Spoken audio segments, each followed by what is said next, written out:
Hi friends, welcome to Telangana TET and DSC Telugu content videos. So 6th క్లాస్లో part 1 చూసాం. So part 1లో నేను శతక కవులు మొత్తం ఇచ్చాను. సో 6 to 10th వరకు ఉన్న శతక కవుల గురించి కూడా ఇచ్చాను. సో ఇది పార్ట్ 2. దీంట్లో 7వ లెసన్ నుంచి 12వ లెసన్ వరకు ఇచ్చాను. సో చూద్దాం. ఉడుత సాయం రచించినది 13వ శతాబ్దానికి చెందిన గోన బుద్ధారెడ్డి. ఇతివృత్తం సహకారం ప్రక్రియ ద్విపద. ద్విపద అంటే ఇందులో 2 పాదాలుంటాయి, పాడుకోవడానికి అనువుగా ఉంటుంది. ఉడుత సాయం పాఠం ఉద్దేశం. రావణుడు సీతను లంకకు ఎత్తుకుపోయాడు. సీతను తిరిగి తీసుకురావడానికి రావణుడితో రాముడు యుద్ధం చేయాలనుకున్నాడు. అందుకోసం సముద్రంపై వారధిని నిర్మించమని వానర సైన్యాన్ని ఆదేశించాడు. నలుడు నిర్మాణ కార్యక్రమంలో దిట్ట.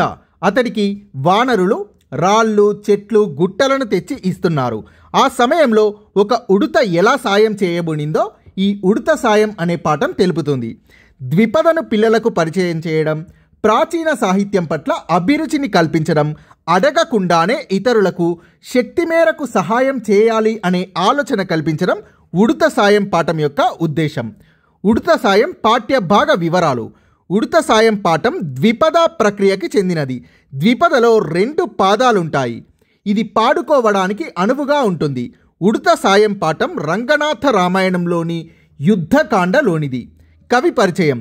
గోన బుద్ధారెడ్డి 13వ శతాబ్దానికి చెందినవాడు. గోన బుద్ధారెడ్డి కాకతీయుల సామంతరాజు. గోన బుద్ధారెడ్డి వర్ధమానపురం, ప్రస్తుతం నందివర్ధమాన్, నాగర్ కర్నూలు జిల్లాలో ఉంది. సో ఈ వర్ధమానపురం రాజధానిగా పాలించినది గోన బుద్ధారెడ్డి. గోన బుద్ధారెడ్డి తన తండ్రి పేరిట రంగనాథ రామాయణాన్ని యుద్ధకాండ వరకు రాశాడు. మిగిలిన భాగాన్ని గోన బుద్ధారెడ్డి కుమారులు అయిన కాచ భూపతి, విఠలనాథుడు పూర్తి చేశారు. తెలుగులో తొలి రామాయణం రంగనాథ రామాయణం. ఇందులోని శైలి సరళంగా మధురంగా ఉంటుంది. ఉడుత సాయం ప్రవేశిక. పరస్పర సహకారాలు మనుషులకైనా జంతువులకైనా అవసరం. అయితే సమాజంలో 3 రకాల వారుంటారు. అధములు, వీరు ఎవరైనా సాయం చేయమని కోరినా చేయరు. మధ్యములు, సహాయం చేయమని కోరితేనే సహాయం చేస్తారు. ఉత్తములు, ఇతరుల అవసరాలు గుర్తించి తమకు తాముగా సహాయం చేసేది ఉత్తములు. ఉత్తమ లక్షణం కలిగిన ఉడుత గురించి ఉడుత సాయం పాఠంలో తెలియజేశారు. నెక్స్ట్, చెరువు. ఇతివృత్తం సంస్కృతి లేదా పర్యావరణం. ప్రక్రియ స్వగతం. స్వగతం అంటే ఎవరికి వారే తమకు సంబంధించిన విషయాల్ని తమలో తాము అనుకోవడం, ఎదుటి వారికి తెలిసేటట్లు చెప్పుకోవడం స్వగతం. ఇది ఉత్తమ పురుష కథనంలో ఉంటుంది స్వగతం. పాఠం ఉద్దేశం. చెరువులు ప్రజావసరాలకు, సంస్కృతి సంప్రదాయాలకు నిలయాలు. చెరువుల్ని మనం సంరక్షించుకుంటే అవి మనని సంరక్షిస్తాయని తెలపడం, తెలుగు భాషా సౌందర్యాన్ని పెంపొందించే జాతీయాలు, సామెతల గురించి తెలపడం ఈ చెరువు పాఠం యొక్క ఉద్దేశం. చెరువు పాఠ్య భాగ వివరాలు. చెరువు పాఠం స్వగతం ప్రక్రియకు చెందినది. స్వగతం అంటే ఎవరికి వారే తమకు సంబంధించిన విషయాల్ని తమలో తాము అనుకోవడం, ఎదుటివారికి తెలిసేటట్లుగా చెప్పుకోవడం. ఇది ఉత్తమ పురుష కథనంలో ఉంటుంది. చెరువు పాఠం ప్రవేశిక. సో చెరువు తన గురించి తాను స్వగతం చెబుతుంది. నేను ఊరి సౌందర్యానికి తొలిమెట్టుని, వ్యవసాయానికి ప్రధాన వనరుని, బతుకమ్మలను సాగనంపే వేళ ఊరికి బతుకునిమ్మని నాలో చేర్చుకుంటాను. మళ్ళీరా వినాయక అని జనం నా చెంతకు వినాయకుల్ని పంపిస్తారు. పిల్లలకు వేసవిలో నేనే ఆట విడుపుని, పశు పక్ష్యాదులకు నీటినిచ్చే కేంద్రాన్ని, నేను పల్లెటూరి కల్పవల్లిగా పేరొందిన చెరువును, నా హృదయాంతరంగ భావాన్ని చెబుతాను వినండి అంటూ చెరువు తన గురించి తాను చెప్పింది. నెక్స్ట్, చీమల బారు. కవి లేదా రచయిత పొట్లపల్లి రామారావు. ఇతివృత్తం వ్యక్తిత్వ వికాసం. ప్రక్రియ వచన కవిత లేదా గేయ కవిత అనే సాహిత్య ప్రక్రియకి చెందినది. సో టెక్స్ట్ బుక్లో ఇండెక్స్లో వచన కవిత అని ఇచ్చారు, లెసన్లో గేయ కవిత అని ఇచ్చారు. సో గేయ కవిత అంటే గానం చేయడానికి అనుకూలంగా ఉండే కవిత. ఉద్దేశం. మన చుట్టూ ఉన్న ప్రాణుల్ని చూసి క్రమశిక్షణ, నిరంతరం శ్రమించడం లాంటి గుణాల్ని నేర్చుకోవాలని తెలియజేయడమే చీమల బారు పాఠం యొక్క ఉద్దేశం. చీమల బారు పాఠ్య భాగ వివరాలు.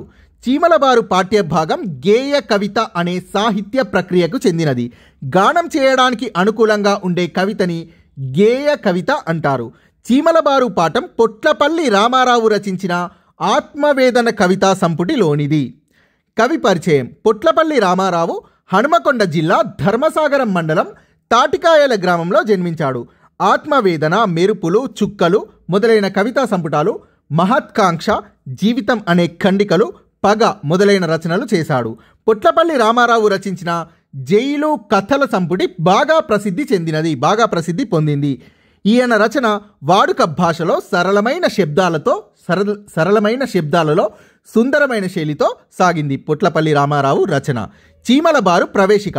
సృష్టిలోని ప్రాణులు విలక్షణమైన నైపుణ్యాల్ని కలిగి ఉంటాయి. నిశితంగా పరిశీలిస్తే మనిషి వాటి నుండి నేర్చుకోవాల్సిన అంశాలు ఎన్నో కనిపిస్తాయి. చిన్న ప్రాణులైన చీమలు ఎంత కష్టపడతాయో, ఎంత క్రమశిక్షణతో మెలుగుతాయో చీమల బారు పాఠం తెలియజేస్తుంది. బాలనాగమ్మ. ఇతివృత్తం సాహసం, ప్రక్రియ జానపద కథ.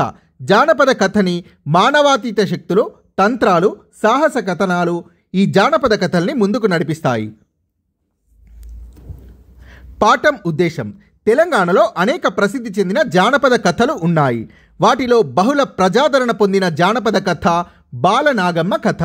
ఈ అద్భుత కథ అనేక జానపద కళారూపాల్లో ప్రదర్శించబడి ప్రజల మనస్సుల్లో స్థిరంగా నాటుకొని పోయింది. దాని గురించి తెలియజేయడమే బాలనాగమ్మ పాఠం ఉద్దేశం. ప్రవేశిక. కథల్లో జానపద కథలు ప్రత్యేకమైనవి. మానవాతీత శక్తులు, తంత్రాలు, సాహస కథనాలు ఈ జానపద కథల్ని నడిపిస్తాయి. చిన్నవాడైన బాలవద్దిరాజు తన తల్లిదండ్రులైన బాలనాగమ్మ, కార్యవద్ది రాజులకు వచ్చిన ఆపదను తొలగించేటందుకు చేసిన సాహస కథయే బాలనాగమ్మ కథ.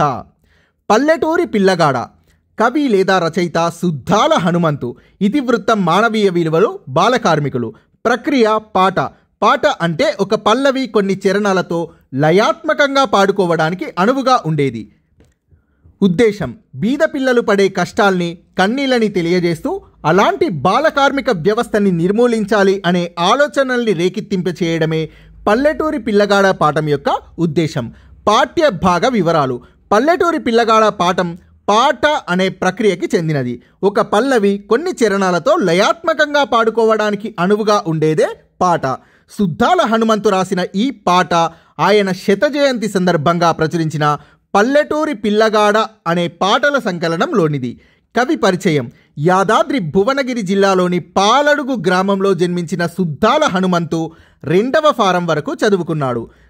హనుమంతు హేతువాదిగా పేరు పొందాడు. హేతువు అంటే కారణం. సో కారణం లేనిదే ఏది కూడా నమ్మడు, అంటే గుడ్డిగా నమ్మకపోవడం హేతువాది అంటే.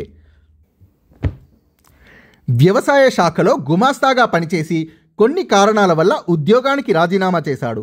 కళాకారుడైన హనుమంతు అనేక చైతన్య గీతాలు, బుర్ర కథ, గొల్ల సుద్దులు, పిట్టల దొర, యక్షగానం మొదలైన కళారూపాల ద్వారా ప్రజల్ని చైతన్యవంతుల్ని చేశాడు. సరళమైన పదాలతో అందరికీ అర్థమయ్యే విధంగా సుద్దాల హనుమంతు రచనలు ఉంటాయి. కాపాడుకుందాం. ఇతివృత్తం పర్యావరణం, ప్రక్రియ సంభాషణ. సంభాషణ ఇద్దరు లేదా అంతకంటే ఎక్కువ మంది వ్యక్తుల మధ్య జరిగే మాటల కొనసాగింపే సంభాషణ. సంభాషణలు మన కళ్ళ ముందు పాత్రలు మాట్లాడినట్లు అనుభూతిని కలిగిస్తాయి. పాఠం ఉద్దేశం. ప్రకృతిలో భాగమైన చెట్లు, చేమలు, నదులు మనకు జీవనాధారమై రక్షణ కవచమై నిలుస్తున్నాయి. వాటికి హాని కలిగించకుండా వాటిని కాపాడుకోవడమే మన ధర్మం అని తెలపడమే కాపాడుకుందాం పాఠం యొక్క ఉద్దేశం. కాపాడుకుందాం పాఠ్య భాగం సంభాషణ అనే ప్రక్రియకి చెందినది. ఇద్దరు లేదా అంతకంటే ఎక్కువ మంది వ్యక్తుల మధ్య జరిగే మాటల కొనసాగింపే సంభాషణ. సంభాషణలు మన కళ్ళ ముందు పాత్రలు మాట్లాడినట్లు అనుభూతిని కలిగిస్తాయి. ప్రవేశిక. మనిషి తన బాధ్యతను మర్చిపోయి ప్రకృతిని రక్షించుకోవడంలో అశ్రద్ధ చేస్తున్నాడు. అందువల్ల ఎన్నో అవస్థలు పడుతున్నాడు. ఆ సంగతుల గురించి కాపాడుకుందాం అనే పాఠం తెలియజేస్తుంది. So thank you friends. మీకు గనక ఈ వీడియో నచ్చినట్లయితే లైక్ చేయండి, షేర్ చేయండి, ఛానల్ని సబ్స్క్రైబ్ చేసుకోండి.